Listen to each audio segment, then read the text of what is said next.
자, 이제 두 번째 항일 민족운동을 전개하다 볼 건데요. 이제 여기에서는 이제 우리가 1920년대 이제 민족운동에 대해서 확인해 보겠습니다. 자, 먼저 이제 국내 민족운동인데 어, 이제 1920년대에 들어와서는 우리 민족운동이 크게 두 개의 갈래로 갈라져요. 이렇게 민족주의 계열과 사회주의 계열 이런 식으로요. 민족주의는 말 그대로 이제 민족이 중요하다. 사회주의는 이제 사회가 중요하다. 뭐 이런 뜻 자체는 자, 민족주의 계열 같은 경우에는 실력 양성을 통해서 독립하자. 이거 이전에 약간 이제 애국개몽 운동과 약간 이제 비슷하죠. 실력 양성. 그다음에 식민지 조선의 해방과 계급 해방 이런 걸 주장하는 게 이제 사회주의. 그래서 사회주의 계열에서는 좀 이제 뭐 노동자, 그다음에 이제 그 자본가의 어떤 대립, 그다음에 뭐 소작농가 어떤 이 지주 간의 어떤 대립, 막 이런 이제 그 대결 구도로 이제 사회를 이제 파악을 하게 되는데요. 자, 먼저 이제 민족주의 계열에서 요 20년대에 추진을 했던 그 민족운동을 볼게요. 자, 그 민족운동을 뭐라고 얘기하냐면 실력 양성운동이라고 이제 이야기해요. 실력을 기르자라고 하는 건데요. 자, 대표적으로 한 두 가지 정도의 그 실력 양성 운동이 있었어요. 20년대에. 자, 첫 번째는 이제 물산 장려 운동이라고 하는 겁니다. 여기에서 말하는 물산, 물건이라고 하는 거는 그러니까 우리 국내 기업이 만든 물건이라고 하는 거예요. 결국에는. 자, 목적을 한번 보면 20년대에 우리가 지난번에 이제 회사령이 이제 폐지가 되면서 일본 기업들이 이제 우리나라에 많이 이제 진출을 하게 되는 겁니다. 이렇게 되니까 우리 이제 그 한국인들이 우리나라 사람들이 만든 기업을 육성시키자라고 하면서 우리나라 기업들이 만든 물건 우리가 쓰자라고 하는 거예요. 그게 결국에는 이제 물산 장려 운동이고요. 전개를 보면 자급자족, 국산품 애용 이런 걸 이제 강조하면서 일어났고요. 이제 평양에서 당시 이제 시작을 했다라는 거고, 당시 이 평양에 그 조만식이라고 하는 사람이 있어요. 이 조만식이라는 사람이 주도해가지고 이제 이 물산 장려 운동이 이제 시작되고 전국으로 확산이 되었다라는 겁니다. 일본 어떤 기업에 대항해서 우리 기업이 만든 물건들을 쓰자라고 하는 게 물산 장려 운동인데, 그 결과를 한번 보면 결국엔 일제 방해와 탄압으로 이제 실패를 했고요. 자, 또 국산품의 수요가 늘면서 오히려 물건값이 오르는 부작용이 이제 나타나기도 했다라는 겁니다. 그거 이제 여러분도 확인하고요. 자, 넘어가서 자 이제 밀립대학 설립 운동을 한번 볼게요. 자, 이건 이제 뭐냐면 밀립, 그러니까 그냥 우리 일반 국민들이 만든 대학 이렇게 되는 거야. 그러니까 우리 국민들이 돈 모아서 우리 대학 만들자라고 하는 거예요. 지금 우리가 이제 식민지 상황에서 고등교육을 이제 받아서 일본이 안 시켜주니까 이제 우리 국민들이 이제 돈을 모아가지고 성금 모아서 우리가 스스로 대학을 만들자라고 하는 운동이에요. 그게 이제 밀립대학 설립 운동이고요. 자, 일제 식민지 교육에 맞서 고등교육기관 이제 설립하겠다라고 하고요. 당시에 이제 이 밀립대학 설립 운동을 주도했던 사람은 이상제라는 사람이 이제 주도를 했고요. 뭐 밀립대학 기성준비회 라는 걸 만들어서 모금운동 실시를 합니다. 결국에는 이제 일제 반대로 이제 실패로 끝나고요. 일본이 이렇게 이제 밀립대학 설립 운동을 이제 저지하고 나서 이제 일본이 이제 한국인들을 위해서 우리가 대학 만들어 주겠다라고 하면서 만들었던 게 제국대학, 경성제국대학입니다. 자, 이렇게 이제 볼 수가 있고요. 자, 넘어가서 자 이제 사회주의 계열에서 이제 했던 운동을 한번 볼게요. 자, 농민 노동 운동인데요. 보통 이제 사회 운동이 이제 사회 활성화가 되는데, 자, 크게 농민 운동과 노동 운동 이렇게 우리가 이제 확인을 해볼 수가 있는데요.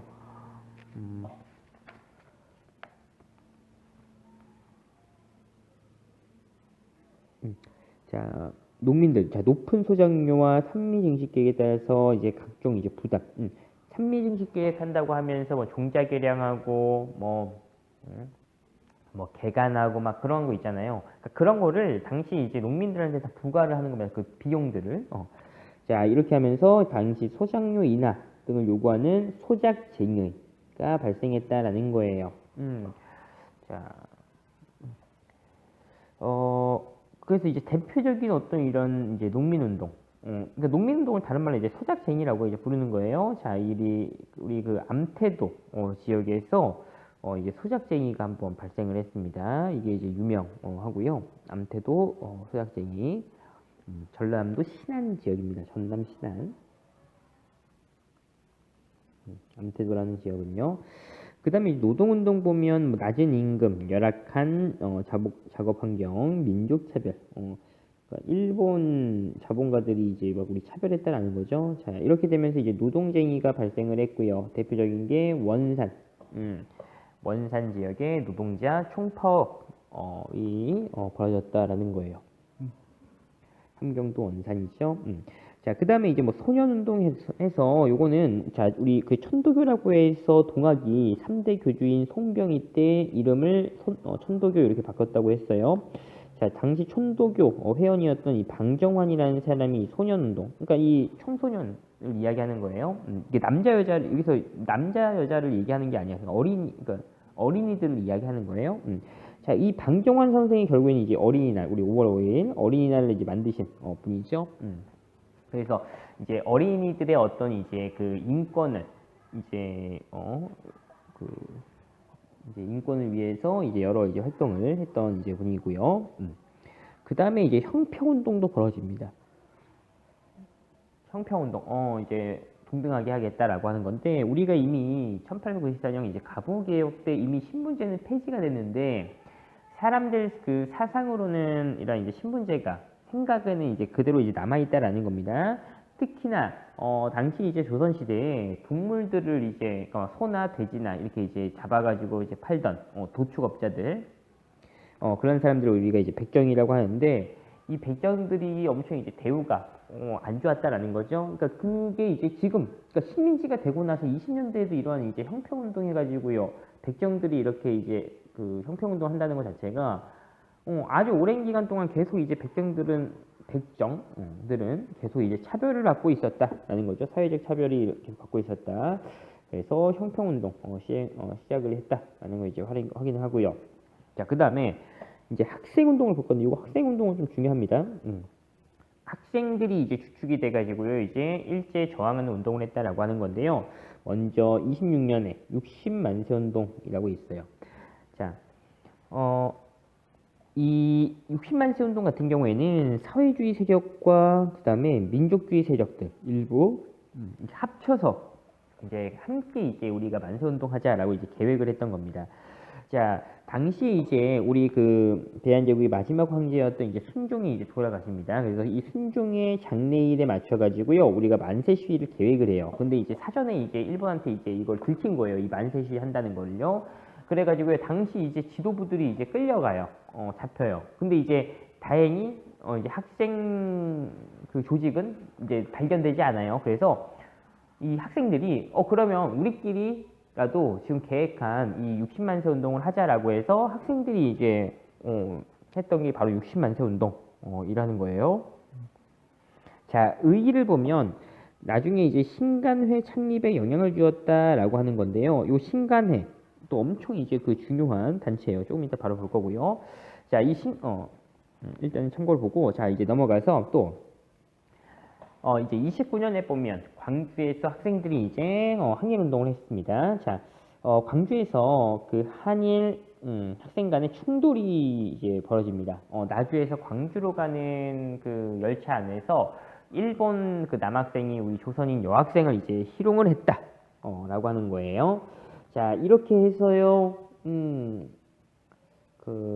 이제 그러니까 말 그대로 이제 싸운 거야. 조선인 남학생들과 일본 남학생들 사이에 이제 다툼이 벌어진 겁니다. 근데 이제 이렇게 이제 이 사건을 처리하는 과정에서 이제 당시 이제 경찰들이 일본 학생들 편을 들었다라는 거죠. 자, 그래가지고요, 이제 학생들이 민족차별 중지하고요, 식민지 교육제도, 그다음에 일제타도 이런 걸 이제 주장을 하면서 이제 항일운동을 이제 한 거고요. 그러니까 처음에는 이제 학생들의 어떤 그냥 그 싸움으로 이제 시작이 되었다면 이게 이제 커지는 거예요. 커지면서 이제 식민지 교육에 대해서도 반대를 하게 되고요. 또 이제 그러니까 일제와의 저항하는 항일운동으로 이제 커지게 확대가 됐다라는 걸 이제 알 수가 있고요. 자, 그다음에 아까 우리 잠깐 봤던 이제 신간회라는 이제 단체가 이 광주 학생 항의 운동을 지원했다라는 거예요. 그것도 이제 신간회 활동 중에 하나고요. 그다음에 이제 3.1운동 이후에 최대 규모의 항일 민족운동이다라는 거예요. 광주 학생 항일 운동이요. 자, 이렇게 이제 확인하고요. 이제 그 신간회라는 단체를 한번 봐볼게요.